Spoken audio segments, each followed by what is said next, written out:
Good evening to Dr. Shaliza. My name is Nipuhawanj Lai Ze Min, and I am presenting for my team, Team 6, for our project Part 4, High Fidelity Mockup for the system NBIP Low Carbon Monitoring System. So for our team, we have myself, Nipuhawanj Lai Ze Min, Tegar, Insan, Tohaga, and also Wang YaPeng.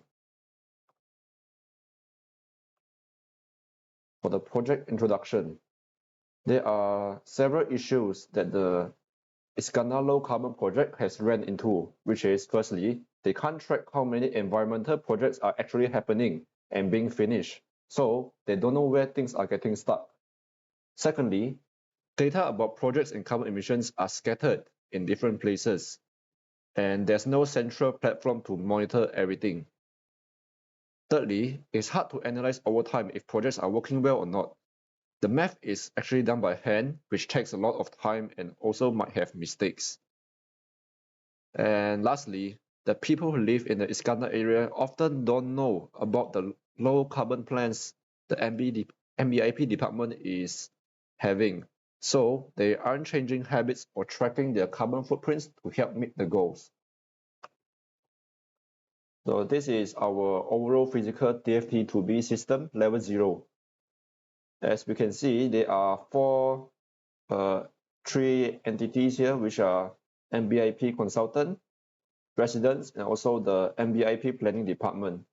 And in total, we have 6 processes for our system, which is create form, which is automated, form submission, data validation, which is also very automated, analyze carbon emissions, automated, generate project progress visualization, and also lastly, generate carbon emission visualization. There are 2 data files we use, which are residence data file and also the carbon emission data file.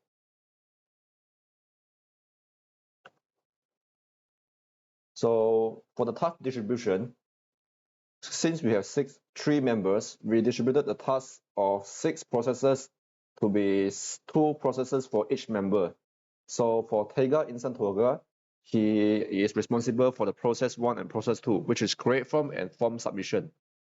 For Wang YaPeng, he is responsible for process 3 and 4, which is data validation and analyze carbon emission. For me, Nipuhawanj Lai Ze Min, I am responsible for the process 5 and 6, which generate project progress visualization and also carbon emission visualization. Greetings and good afternoon to Dr. Shahliza bint Abdul Halim. My name is Tegar and I'm from Team 6, System Analysis and Design for Section 8. So in this video, I want to discuss further regarding our chart diagram, which is the first process and secondary process.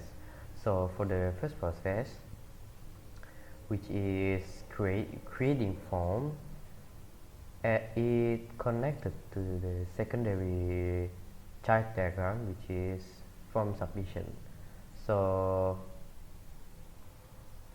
without further ado, let's go to the chart diagram first.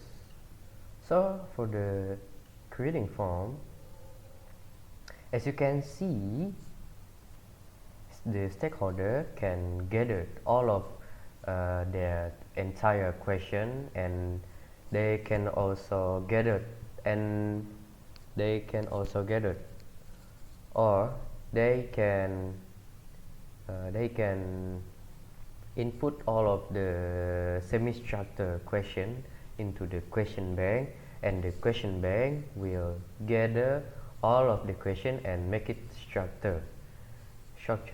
And after we collect all of the questions, we design a form for the user.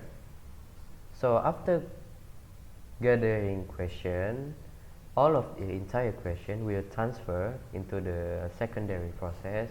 It's called form design. So from the form design, we can look the name of it, which is design a form from the question that gathered.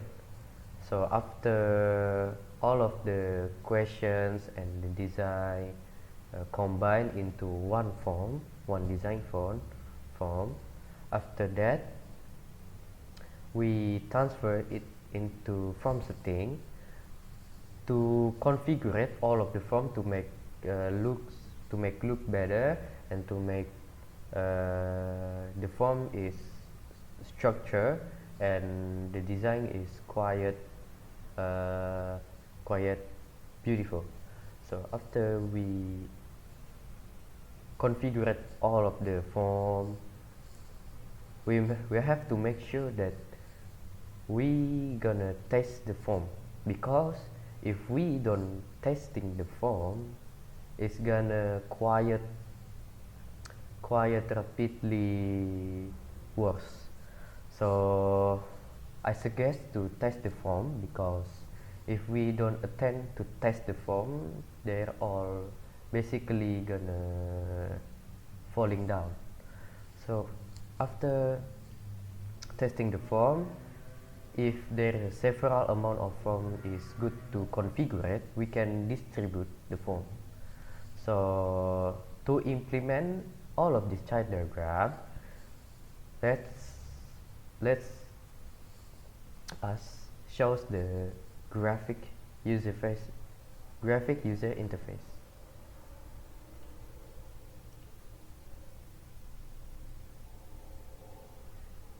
Okay, so this is for the GUI or UI UX. So from the first step, which is question bank, so you can input all of the question that you want to ask for the user, or you want to forming into a question form. You can input image also from the each question, and then you can type it the question and submit it. After we create the question, we have to make sure that what each type of the question that we all have inputted before. So after we submitted the form, we have submitted the question, we have to make the each type of the question. So for the first question, you can enter it to base text question, and then the secondary question you can click into multiple choice based question, and then the last question, or it depends on what the question is, you can enter the checkbox, or you can click the checkbox. After you click each type of the question, make sure the type of all of these questions are correct. So after we put all of the questions, or type of the question, we can submit it. After we submit it to process, we will gonna show we have to testing or checking the question. So you can see this is the type of the question that you have clicked, and then you can see the question that you have inputted. You have input. Okay, after we check the form, you can submit it and create a form to distribute it. Okay, the form is created, but because of humanity is not perfect, there is a mistakenly forgotten, or we input all of the question mistakenly. So we can check it, or we can change the type of the question, or or you can change the question. So you can see question, and then you can change it, all of this back, and then if you want, so after checking the question, make sure all of the question is correctly, because we will distribute all of the question into the user. So after we check the question, we have to distribute. Okay, you can download. This is the form. As you can see, we can download or back again to the create form. You can download it. Okay. And you can back. Okay. Okay, this is for the first question. As you can, for the first process. As you can see, all of the child diagram implement to make a form, and after we making a form, or after we distribute the form, we have to see what type of user or what type of carbon they use daily based on their life activities. So this is for the first process. After this, we have to see what kind of the user. So we can open for the form submission. Okay. So after we create a form,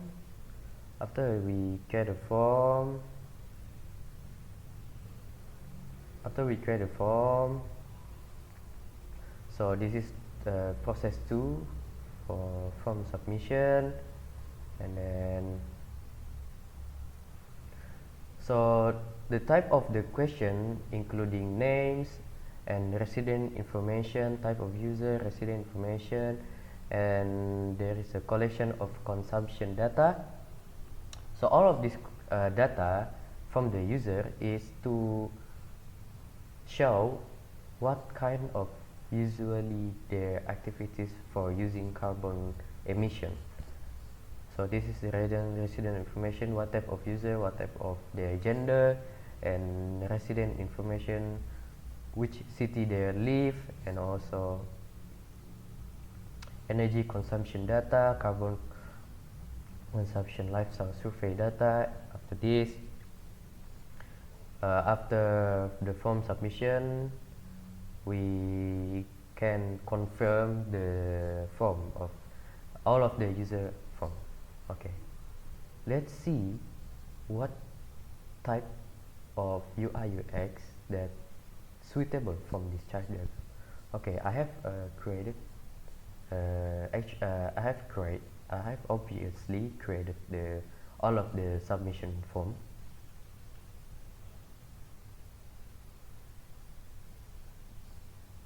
Okay, so this is a form checker or form submission.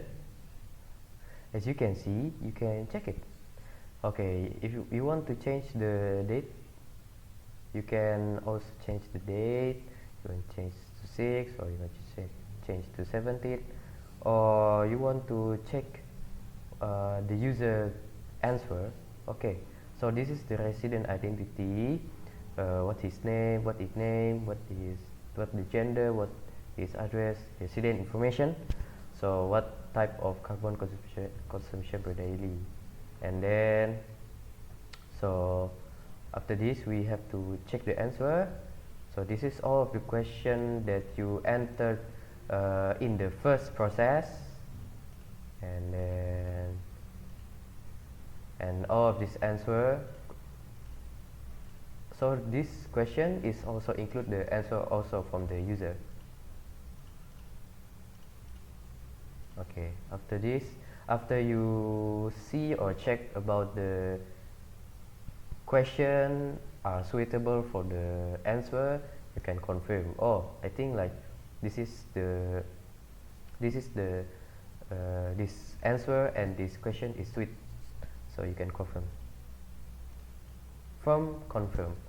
Okay, you can confirm form, and it transfer to data. So you can back to main page, and then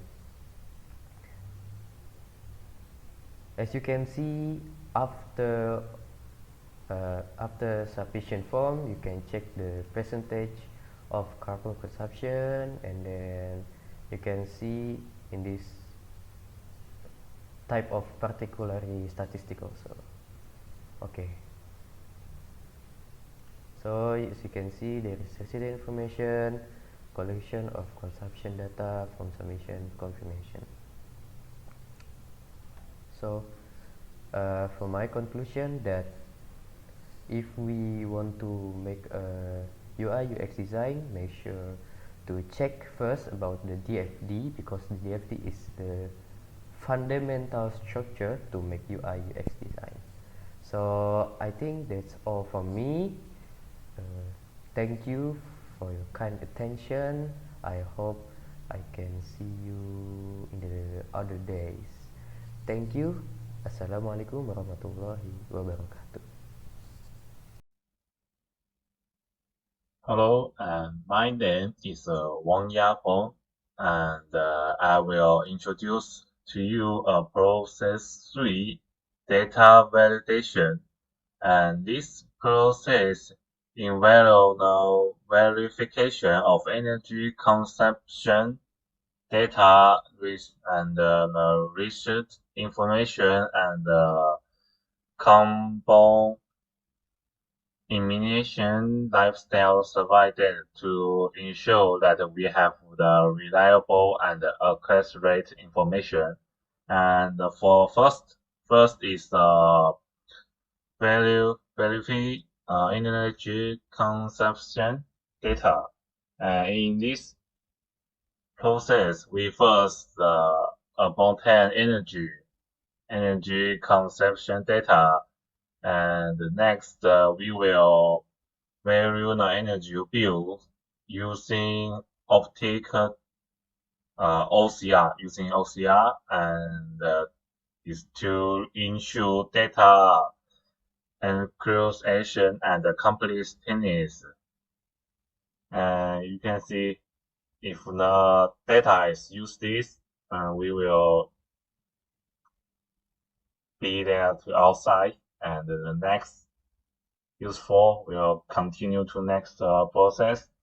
And the next is verify resident information. It's a input type of user and receive information, and also the last very energy consumption data. In this step, we focus on the verification of resident information. We compute verified energy consumption data with resident information to create more complete and independent data. You can see this too. Then continue to the next. Finally, we will turn our attention to the verification of combo consumption pen lifestyle server data. And the input is also combo consumption lifestyle service data. After those last, then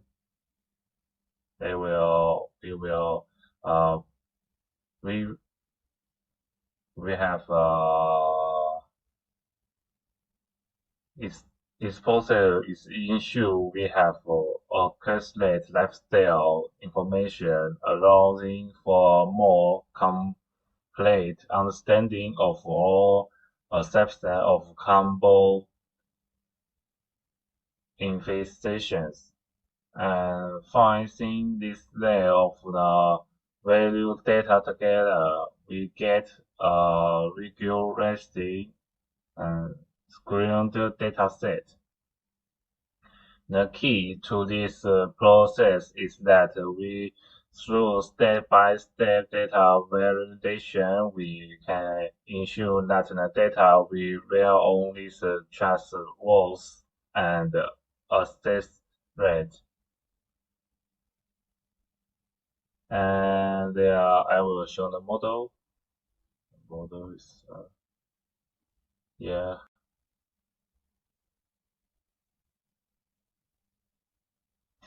In this model is main divided into two areas. It's the two areas. One is the data input area, and this is a value result area.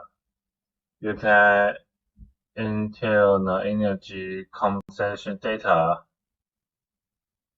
in the input area and click send. You will show the automatic value the data and display the result on the right.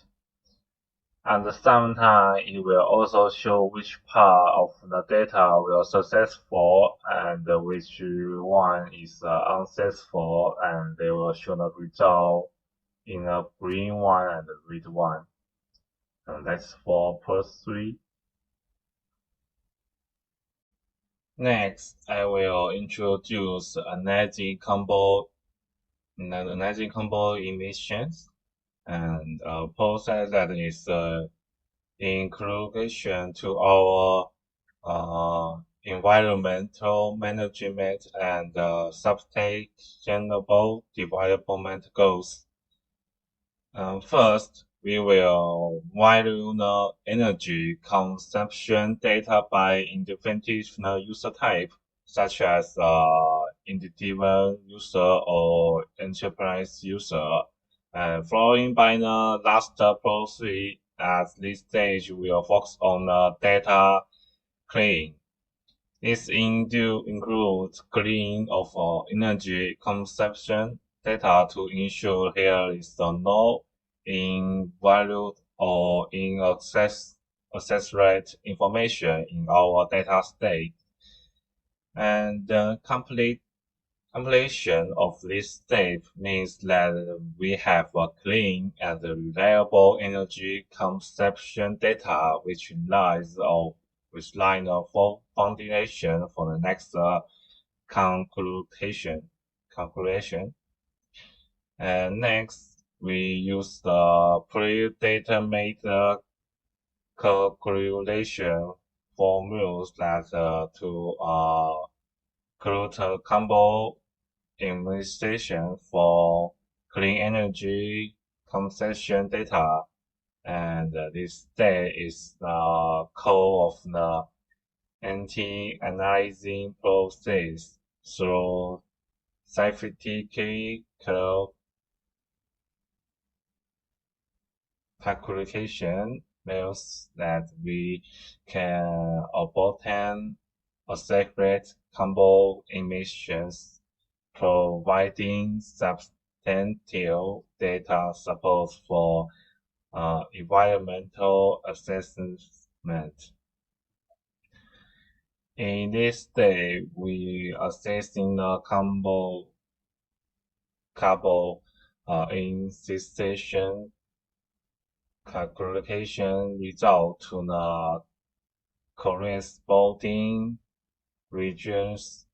This may involve location, purpose, or another reliable difference in factories.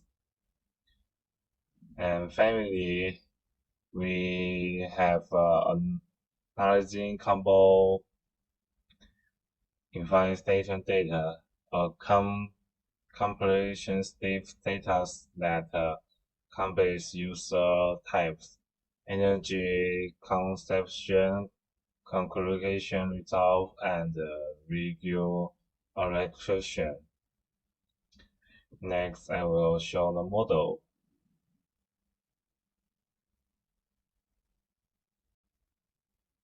This model, which is a menu, is into 2 areas, also have 2 layers. One is the data input area, and the verification result area. We can enter the proposed data verification part here, and then click Save. It will automatically calculate the data, then display the result on the right, and generated AR chat.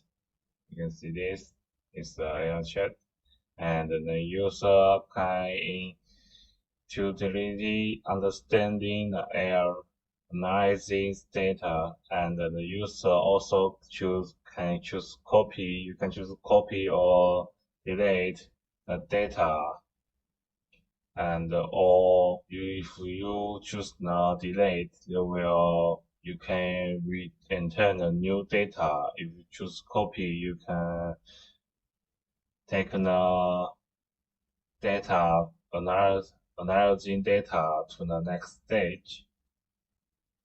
Okay, that's for process 4.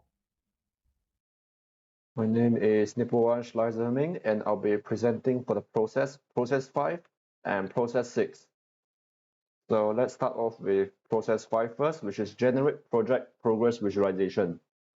So for this process, we have 4 processes in total, 4 child processes, I mean. For the first process, it is responsible to get the competition resident information. So the data we are getting is the type of user and also the number of participants for each area. After the data is acquired, it will be passed to the next process, which is calculate percentage of participation for each area. So for this process, essentially it will calculate the percentage of participation based on the data we have passed to it, which is the number of participants for each area. Basically, it will just divide the number of participants for that area and over the total residents for that area to get the percentage. And then the calculated percentage will be passed on to the next process, which is map data according to area. For this process, it will map the calculated results to each area since the results are not organized and categorized yet. So for this process, it is responsible to reorganize all the data according to the area. After that, it will then pass the participation visualization by area to the next process, which is generate report with participation and visualization project data, which will generate the report based on the visualization given passed to it. And finally, the project progress report will then be generated. So now let's move on to the prototype demo in Figma. So this is our project progress page, and there is a navbar on the left side. So there are 6 items to indicate there are 6 processes in our system. So on the 5th one is the project progress page. On the project progress page, we are greeted with all the data visualization of the project progress right now. So here we have the resident participation by percentage. You can see that Pulai Indah, we have 95% that has participated. Kangkar Pulai has around 68% of residents that participated in this competition. So next we have the submission over time to track that, to see if like the system is failing at any point. As we can see, over time there's only 1 submission that failed. So maybe the engineers can look into it at that time frame to see if there's anything happening during that time and fix it. And down here, we have all the latest 4 submissions of the residents, no matter from each area, from which area. So we can see the name, the house type, the status, the submission date, and also the submission time. And on the top right, we can see that we are able to generate the PDF for our project progress. So when we click generate PDF, it will show the PDF we are going to be generating. And this is the project progress report for the month of January 2024. Currently, it is generating the data for all of the regions here. And firstly, we have the data for resident participation for each area. And we can see that Pulai Indah, Kangkar Pulai, Pulai Utama, Sri Pulai, and Taman University all have the data of the percentages of participation. Then down here, we have the submitted valid consumption data percentage. So this is to ensure that each area is the residents are submitting valid consumption data. If they aren't, the MBIP department can send people to that specific area to educate the residents on how to submit the consumption data and ensure that percentage is 95% or above, or even 100%. So after we are happy with what we saw, we can just download the PDF. And right here, we can see now the PDF has been downloaded. And we can click back to our project progress page. Okay, next, let's now move on to the next process, which is generate carbon emission visualization, which is for process 6.